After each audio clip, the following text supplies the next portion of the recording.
What's up, OUXers?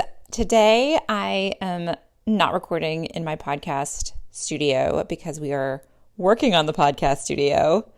We repainted it, core content yellow, and now we need matching sound panels. So I am actually recording in my cozy bedroom, and I am just using a lav mic. So apologies if the sound quality isn't as good as usual, but hopefully it is tolerable.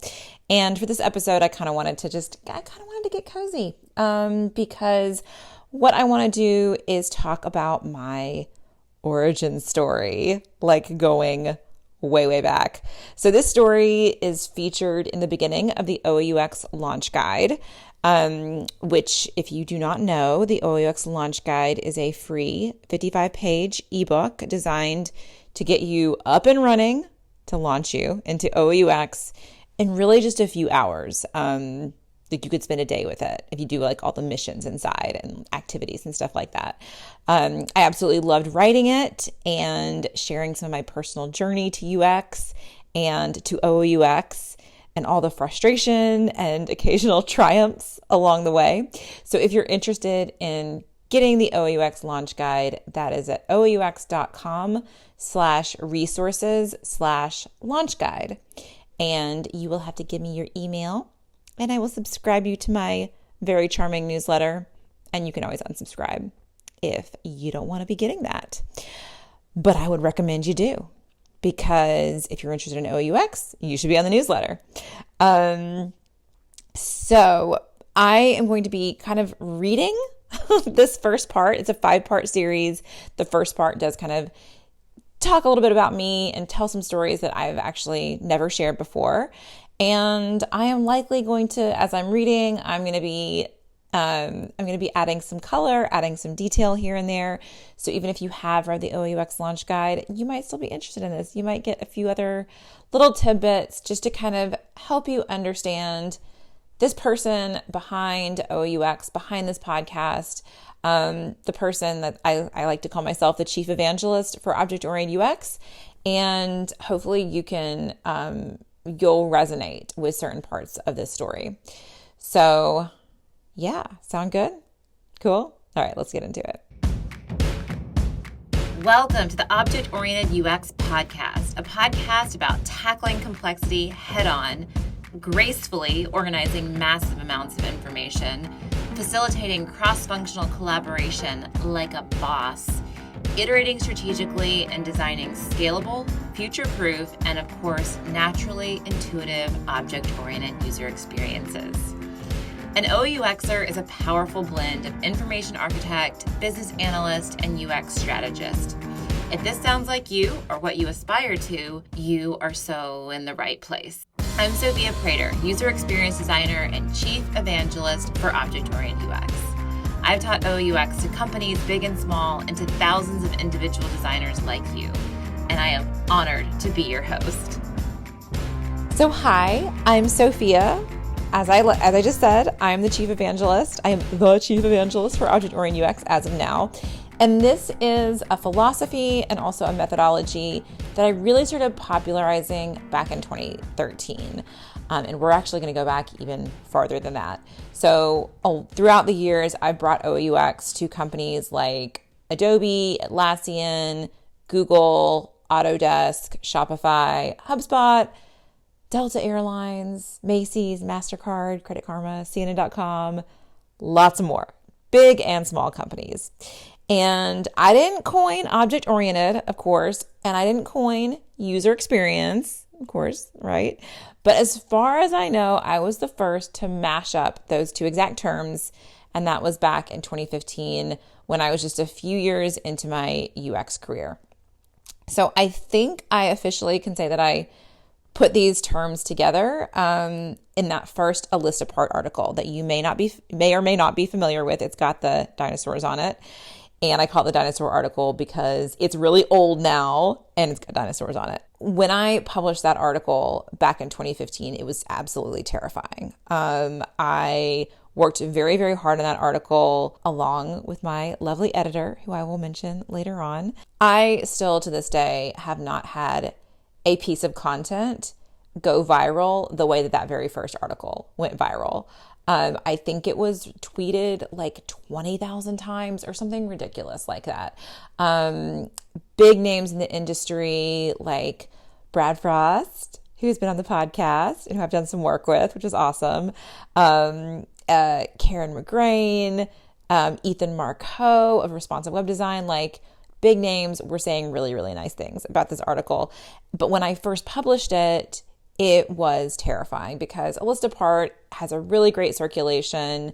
It is one of like the oldest blogs in our industry. So just a lot of respect for A List Apart, and putting this OUX article out there, which in many ways felt like it was turning the design process inside out. I did not know if I was going to get tomatoes thrown at me, but overall the reception was just so positive. I have to say, like, that article is it's still a driver to this day. I've gotten so much more encouragement as I continue to hone the process and get content out and get other ways of teaching OUX out. But there was just such an overwhelming positive response that is what kept me writing. And in so many ways, that was an inflection point in my career. So I guess and I've already gone totally off script, by the way. So definitely going to be doing some side journeys as I go through this launch guide. I just have to say kind of, and I'll be giving these sort of like, I guess like Sophia's advice for life. But if you are scared to publish something, that is a good indicator that you should be publishing it, right? Or you're scared to say something. And if it feels really exciting, but you're also like, oh my gosh, are people going to hate me for this? That might be a really good sign to move forward with it. So follow your discomfort, follow your fear. And, of course, be safe, right? But really look at that as an indicator that maybe you've got something big. If you think maybe it'll piss people off and potentially be divisive within a community, you might want to go ahead and put that out there. So in the launch guide, I back up until about 2008, but right now we're going to back up even further, like to childhood, because another advice for life, like look at, if you're curious about, and you've probably heard this before, but this is so true for me. When I look at what I was doing as a kid, it makes so much sense what I'm doing now. So always look back to like, what were the fun things? What did you spend your time on as a kid before you were even thinking about getting paid? And how can you in some ways mirror that in what you're doing today? So as a kid, I loved to make up games, loved creating structure for people to have fun with. And that is so much of what the ORCA process is. A lot of the tools that I use are a lot of the tools that I've created are very, very game-like. This is what I hear a lot about how fun this is. And it does really feel like a puzzle. So I would also design things like theme parks. Like, of course, I would do like my dream house, floor plans. I think a lot of kids did that, but I would go a step further. I had a lot of graph paper, and I would do things like I would design my dream theme park, or I would design my dream magical forest, or I would design a layout for a summer camp. So thinking lots of aerial drawings with like things and arrows between them. The sketches from my childhood from like 7 to 10 years old are hilarious to look at, because it's people, it's designing experiences, right? And kind of in this object-oriented way. And I also would design experiences. I would design schedules, which, I love to run trainings. I love to run events. So I have a piece of paper. It is so funny. I think I was maybe 10 years old, and it's like a schedule for a summer camp. So it's day one, and there would be different stations for archery and arts and crafts, and it would show the rotations, and it was down to what meals were happening on what day, like which day would we have hot dogs and which day would we have grilled cheese. It just makes total sense what I'm doing today. So fast forward to high school, and in high school, I kind of, I guess, gravitated to art. I was sort of the quirky, artsy kid in high school. But I really liked the problem solving too. So I was really I loved geometry. I really enjoyed history. One of my electives in my first year of college was sociology, and I loved that class. Loved finding out why people, what makes people tick. But that combination of I really liked the art, but I wasn't that good at it. I didn't really excel at it, but I was kind of the artsy kid, and I was really trying to find a way to combine problem solving and art. And I found that actually in industrial design. So this was, I graduated high school in 2002, and this is before there was any courses on UX or any, much less boot camps or certifications. There was no higher ed on UX. UX, I don't even think had been coined yet. So my junior year in high school, I got really, really lucky. Industrial design also was not really a big deal. There was exactly 6 schools in the country that taught industrial design. I think there's hundreds or something now. So industrial design is basically product design for physical products like teapots and refrigerators and chairs and things like that. So I found industrial design my junior year. There was one of my friends who was a year above me was going into industrial design. She told me about it, and I was like, that is it. That is exactly what I need to do. So I got really lucky going into college. I knew what I wanted to do, actually. I knew I wanted to do industrial design. I was only looking at schools that offered industrial design, and Georgia Tech happened to be one of them. And I grew up in Chattanooga, Tennessee, so going to Georgia Tech didn't feel too far away from home. So I ended up at Georgia Tech, and I absolutely loved my industrial design classes.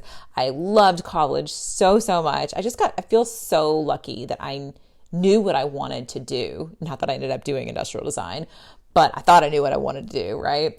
And I did get to go to design school, and you could look back and say, wow, you're not using that degree at all because you're not using 3D modeling software, and you're not learning you're not practicing manufacturing and shipping methodologies and things like that, the things that I did learn in industrial design school. But what I did learn there is I learned to iterate. I learned to not fall in love with your first idea. I learned about continuous improvement. I learned about critique. Oh my goodness, I learned about critique. So putting your drawings and your renderings on the wall and having them ripped down by your instructor and torn into little pieces and thrown in your face. That actually happened once. So I learned some really solid design principles at Georgia Tech, and that continue to serve me. I graduated though, and then I had an internship, and the internship I thought was going to turn into a job. It didn't turn into a job, and because it was 2008 and nobody was hiring anyone. So I hung out. My internship was in Anderson, South Carolina with Electrolux. It was a 6-month internship. I was really excited about it. I really thought that I was going to get hired.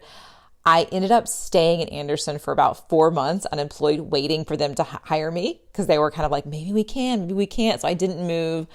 It was a really tough time. I started running out of money. I had to move back into my parents' basement, just this cliche, having to move back in with the parents, not throwing any shade on that. Sometimes you got to do it. I mean, I did it, right? So it just, to me at the time, felt like, oh my gosh, what am I doing? What is happening here? And I know so many people felt the same way. Everybody that was looking for a job or losing a job in 2008, really hard times. So I was, of course, applying to industrial design jobs. And I was applying to hundreds of industrial design jobs. I sent out so many resumes. I mean, I'm talking 10, 20 a day, for months on end. And I would say about 6 months into my unemployment, I started working at Outback Steakhouse, and I was in a low spot. And one of my best friends, my best friend from way back, from 3 years old, her name is Lucky. She called me up and she said, hey, we're driving through. We're going to Mike's graduation party this weekend. We have an extra seat in the car. Do you want us to pick you up on the way? And Mike had taken me to his senior prom years before. I knew Mike. I was friends with Mike. I was also single at the time. So I canceled my shifts. I was thinking, why the hell not? Let's go. I got in the car. I went up to the graduation party. And at the party, I met Mike's sister, who was a recruiter for Accenture. And as you might know, recruiters can basically smell unemployed people that are smart and ambitious just from a mile away. Like she just like pulled me in with her tractor beam. And after just a few minutes of chatting, I still remember she was like, I think I have the perfect role for you. And I feel like I might have rolled my eyes at her. I hope I didn't. It was just that I had already applied for every single job under the sun. So I was kind of thinking like, yeah, right, you have the perfect role for me. But when I got back to my basement layer in Chattanooga, I booted up my parents' ancient iMac, and inside my email lay a job description for a user experience analyst. And that was a UE analyst because we weren't saying UX yet. And that was with Accenture. And I read the roles and responsibilities. I just got really, really excited. I was sold on it. And I had always loved industrial design, but in my internship and even in college too, I was so much more focused on the experience of the product than the product itself. Like when I was at Electrolux, it wasn't about all the fancy radiuses and just making it look really nice. I was like, how are pizza boxes going to fit in this freezer drawer? So it was about how stuff was fitting in. Even in college, my senior thesis was a cell phone design. This was before the iPhone. So it was like the interface, and I had all these UI flows and everything. So I was already gravitating to that, but I didn't even know that this was a thing that existed. And I applied and I scored that job.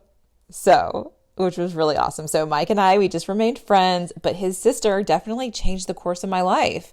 And just, I think about that call from Lucky. It was a lucky twist that just set me on this new career path even though that was a really tough time overall for the entire world, this was a great opportunity time. This was a time for me to get in at the ground floor with UX design right there in like the end of 2008.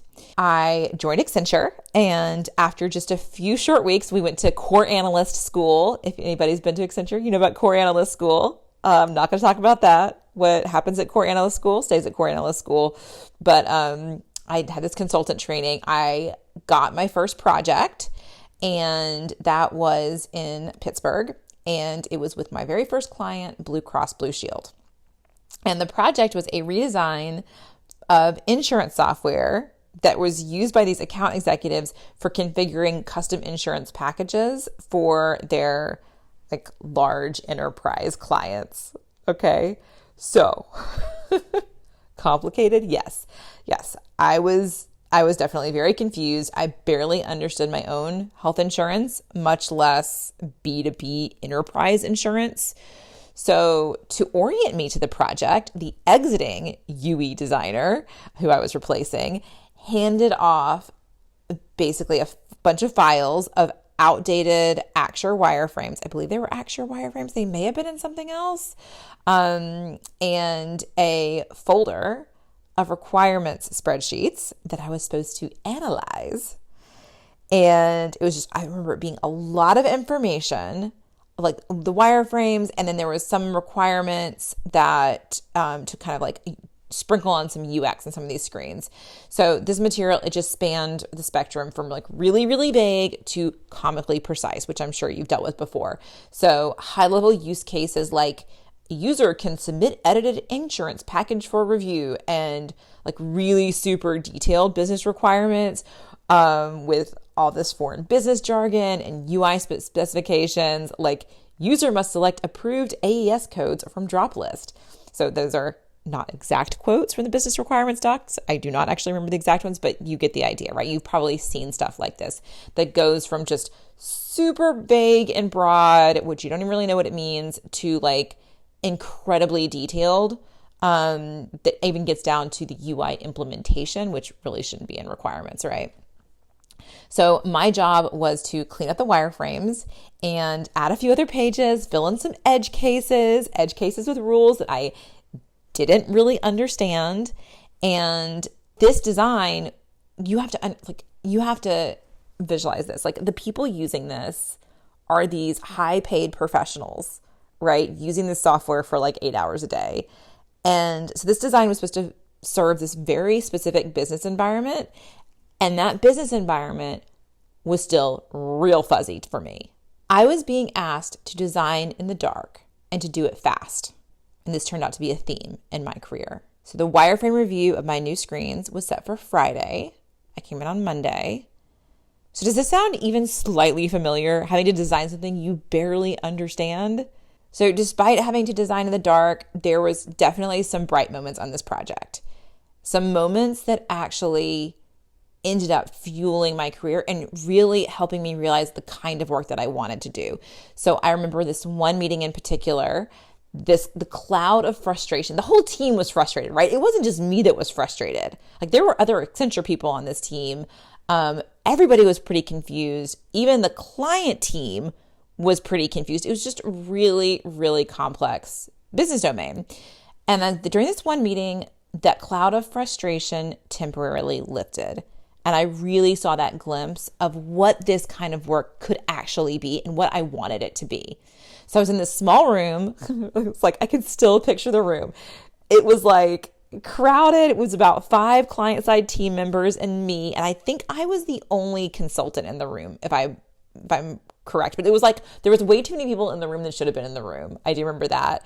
And the team was discussing the product. And I was just mostly listening and translating their perspectives into diagrams on the whiteboard and asking follow-up questions. And basically I was like really gently exposing misalignments with the team. As I reflected back to them, like, what I was hearing, this shared understanding of the system's complexity coalesced, and we all felt it. There's this new energy, this new optimism filled the air. The clients were nodding their heads vigorously and taking pictures of the whiteboard. And pieces of a potential solution just started to kind of click into place. And I hadn't designed any screens. There was a little bit of UI here, but like, it was mostly very diagrammatic. All I had done is I'd organized everyone's thoughts and knowledge, but at that moment, I felt like such a star. I felt so valuable, and it was so fun to see that clarity happen. So if you download the launch guide, you'll actually be able to see a picture of that whiteboard sketch. I did some serious flash drive archaeology and actually found that. It took me a couple of hours, but it's like, I've got to find it. I know I have it somewhere. So I found the picture of that whiteboard from 2009, and it is just amazing to look back. It was such a pivot point in my career. You'll hear about a lot of pivot points in my career. I guess that's what a story is, right? A bunch of pivot points. And just to look at this artifact, I can see so many seeds of OUX in this sketch. So like I said, I was still sketching a little bit of UI here and there, but you could really see that nascent system designer just struggling to find her way. And I just think back like, oh my gosh, if I had had OUX back then, that project would have been so different and it would have been so much more successful. Unfortunately, during my first 4 years, and actually first 4 jobs as a UX designer, those moments of this collaborative flow and clarity were just few and far between. And yeah, I had my first 4 years, I had 4 different jobs because I would stay at about a year at a place, and I would get so frustrated and I would jump ship trying to find a better way and a better environment to be working in. So yeah, 4 years, 4 jobs. And I came home crying a lot. One agency, I was about to say one of the last agencies I worked at. I was like, nope, it was not one of the last. I worked at, I was the only UX designer. I was their first UX hire. And by this time, this was like 2011, I was going by a UX designer and not a UE designer. And I was working on a really complex e-commerce project for Napa Auto Parts. So it was a really old legacy database. So Napa Auto Parts is like 100 years old. I did not know this. Maybe even more than 100 years old. And I think that their database like goes back that far. Like it was really, a really, really old database that we were using. And like that was not part of the scope. I don't know if they probably have updated their database since then, but there was a lot of technical constraints there on what we could do as far as the database is concerned. That database also has millions of parts, lots of business rules about safety too. Like you don't want people to get the wrong part and try to install it in their car. So lots of rules, lots of checks and balances to make sure that people are getting the right parts. And so much of this is relying on data and matching data between the automobile and the part. And think about like, if I think I can like OUX it in my head now. I mean, we had vehicles, we had parts, right? We had stores. Those were the big things because a lot of times people didn't want things to be delivered. I mean, think about it. If you need a car part, you don't want to wait for a delivery. Usually you are going to go and you're going to get to Napa Auto Parts, the nearest store, or you might even drive 2 hours in your friend's car, I guess, or get your friend to drive you 2 hours to go get that part at a Napa Auto Parts. It does have it stocked. So stores was a big thing, and being able to see like having multiple stores and of course users in their accounts. So, because also a user could have multiple vehicles, right? So I'm just like already OUXing in my head. And this is again, just like the Blue Cross Blue Shield project. Oh my gosh. Like it was like if I had OOUX, that project would have been so different. That project that sent me home crying so much because I felt so overwhelmed by the complexity and what was being asked of me. And also it was a little bit of a volatile working situation as well. Pretty dysfunctional, but even amidst the background of that dysfunction of an agency trying to figure itself out and trying to figure out what to do with a UX designer and having no UX process at all. Of course, like I said, like being the first UX hire, even with all of that, if I had had OUX back then, that project would have been hella fun. It would have mitigated so many of those other issues. So I honestly, I think it would have just been a dream, even with the tough clients, even with the dysfunctional work environment. And I hear this all the time. So OUXers, this is what happens. OUXers, they learn OUX and they take the masterclass and they look back on projects from the previous years and they think, wow, I wish I could go back in time and if I had had OUX on that project, oh my gosh, the output would have been so much better and it just would have been so much more fun to do with these tools. Going back to the main story, more digressions. Overall, in all of my roles, until I started my own company, I was regularly thwarted with changes to scope, that was a big one, and lack of alignment within the team. So I would often end up finding myself moving UI around without a full understanding of the business rules. And over again, I was designing in the dark. It felt like I had this dim, finicky flashlight that never seemed to give me the big picture. So I searched for a better way in books and articles and in job after job. After basically, like I said, like after about a year with any given employer, I'd get fed up. I'd jump ship because it was just more of the same, rushing into wireframes without research, without information architecture, without UX strategy.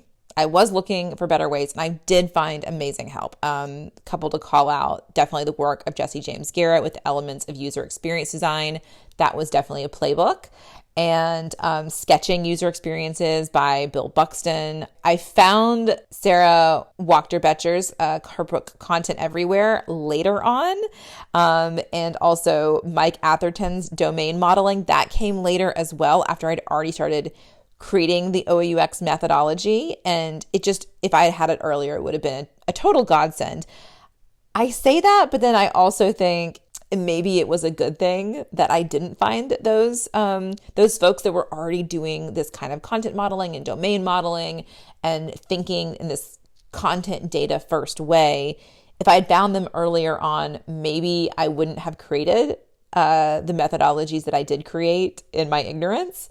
And I would have just kind of gone within their methodologies and I wouldn't have gone down this path. So I guess I have no regrets, right? It all happened the way that it was supposed to happen. And shout out to Sarah Wachter-Becher, who edited my first A List Apart article that I was talking about. So she is so instrumental in actually making that article so good, and I think a big reason of why it was so successful. Backing up again, as the years just continued to roll on, the frustration continued to build. I wasn't doing this kind of transformational work that I knew that I was capable of doing. And as much as I want to blame stakeholders and clients and executives and project managers and even their designers, I was mostly mad at myself. And I knew that if I was going to be happy in this industry, I couldn't be using that dim, finicky flashlight. I needed to have a reliable floodlight instead. And I wanted a repeatable process.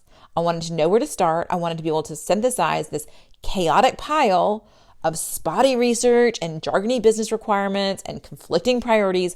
I needed a way to take all of that in and turn it into structure. I wanted a better way to collaborate with the business and developers to help us get a shared, clear picture of the strategy and the scope and the structure. Another hat tip to Jesse James Garrett, Elements of User Experience Design. I was definitely mostly interested with that strategy, scope, and structure layers there. And I knew how important if I was going to do better at the skeleton and the surface, I needed to start at that bottom, right? Like Jesse James Garrett taught me that, right? We've got to get the structure right. We've got to get the strategy right. We've got to get the scope right. We've got to get those foundational pieces right. But getting alignment on those foundational pieces, when it was like, can we have wireframes by Friday? That just seemed like mission impossible. So as fellow OUXer Andrea Newhoff says, I was trying to put the puzzles together with all the puzzle pieces face down, or worse, like each person on the team was putting together a different puzzle. And that like hits the nail on the head of the frustration that I was feeling, and you might be feeling as well, is this idea of like, I love problem solving, right? I had a recent newsletter called Gluttons for Complexity. Like people that like OUX, and a lot of people that just get into UX, we love complexity. We like, just give it to me. Like we love those, what other people might call like those boring B2B apps. Like give me those complex requirements. We love it, but because we love a good gritty problem. We love a good gritty puzzle. But putting together a puzzle where all or like half of the puzzle pieces are face down, and you have puzzle pieces mixed in from different puzzles, and you might even have all the puzzle pieces from the puzzle you're trying to solve, like that's not fun. It's just not fun, right? So that's like, I loved the idea of this problem solving, that UX, the potential of UX, but I was just never had the right pieces on the table. And I was never confident that like, are these actually even the pieces? And is everyone on the team, are we even solving the same puzzle here? Right? So I ached for better communication and better understanding on the team, and clear scope. Oh my gosh, clear scope.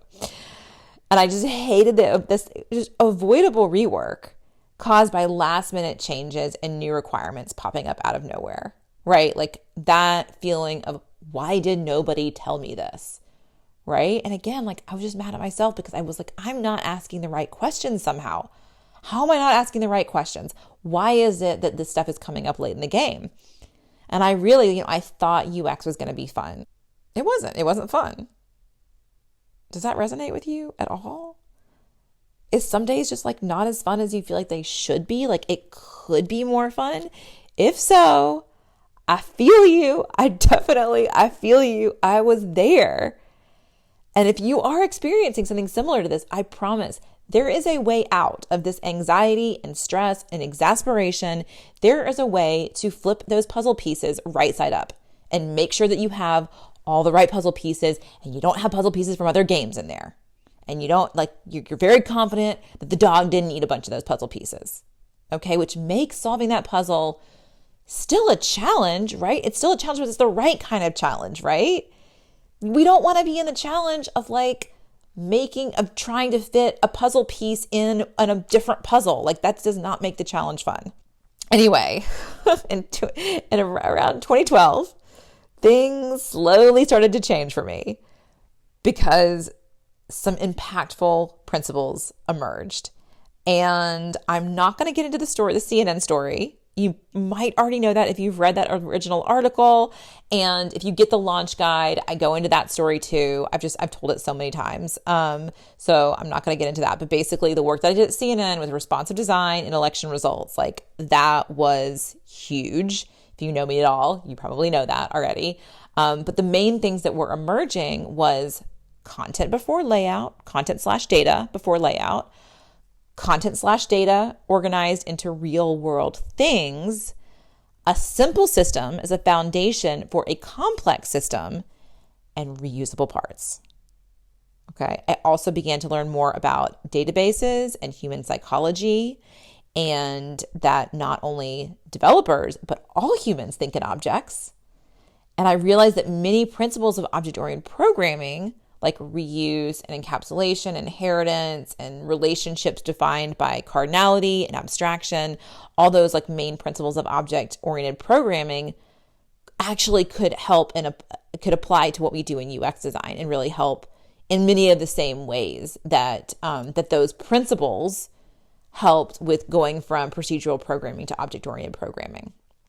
So like learning a little bit about object-oriented programming and just really the principles, not code. Like I was not learning to code, but I was learning the principles of OOP, and I just started to apply these new things that I was learning. I also was reading different types of books. So I read Understanding Context by Andrew Hinton. Finally got around to reading Content Everywhere, which if you haven't read, go read. Designing Object-Oriented User Interfaces, like some of these older books, Domain-Driven Design, looking at Mike Atherton's slide shares from domain modeling and just getting my mind blown. And I started to apply what I learned at CNN and what I was calling modular design. And then I realized modular design is not really what I'm doing. I am doing something, I'm doing this at a conceptual level, not a UI level and not a screen-based level. So I started to apply these things to my work and I began to actually see results.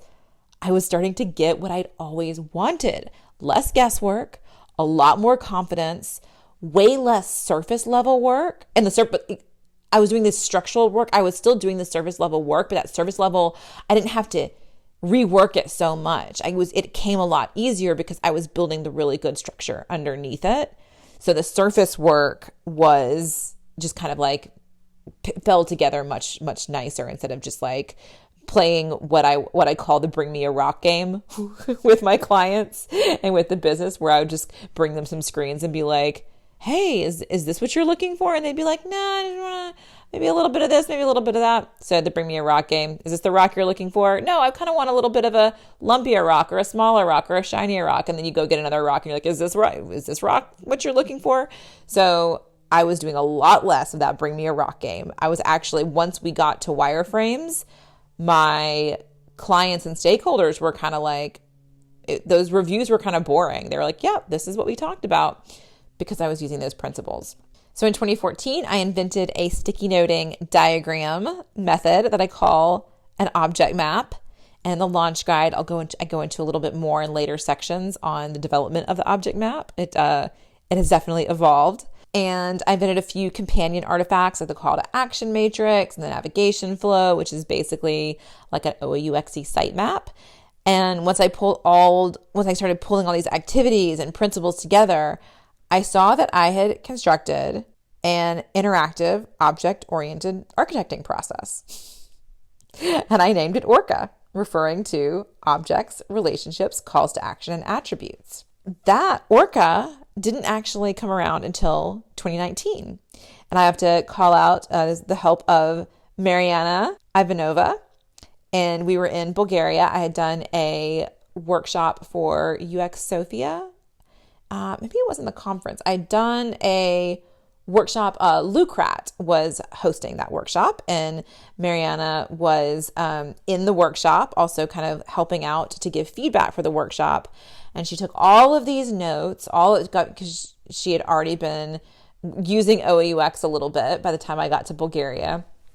And we met in this coffee shop after the 2-day workshop, and she had all of these beautiful handwritten notes and such amazing feedback. And out of that session, basically one of them was to switch the order of some things switched the order around, and ORCA was born out of that. I think we stayed at the coffee shop for like 8 hours or something like that. She just stayed with me and just gave me this amazing feedback and so much to think about and adding additional structure to the process. And hat tip to Mariana. I basically have become really obsessed with creating tools and methods to help UX designers like you shed light on complexity and just do more meaningful work. Just stop with the designing in the dark. Stop with that unnecessary rework. I've made the floodlight that I was so desperate for. And you can have it too, right? You can have it. You can have this floodlight and hopefully help me continue to make the floodlight even better. So I hope you decide to download the OOUX launch guide. All right. There's more storytelling in there. There's more really, really juicy direction into getting started with object-oriented UX.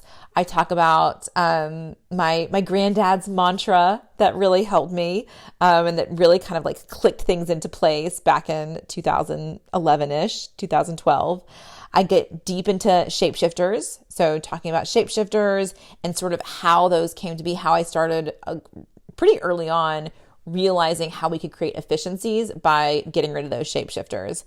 I talk about my number one hack for tackling complexity and talk about how the UX Week talk, my very first talk that I did, turned into a workshop at UX Week. Again, another shout out to Jesse James Garrett, another really big player in my career and helping this process along.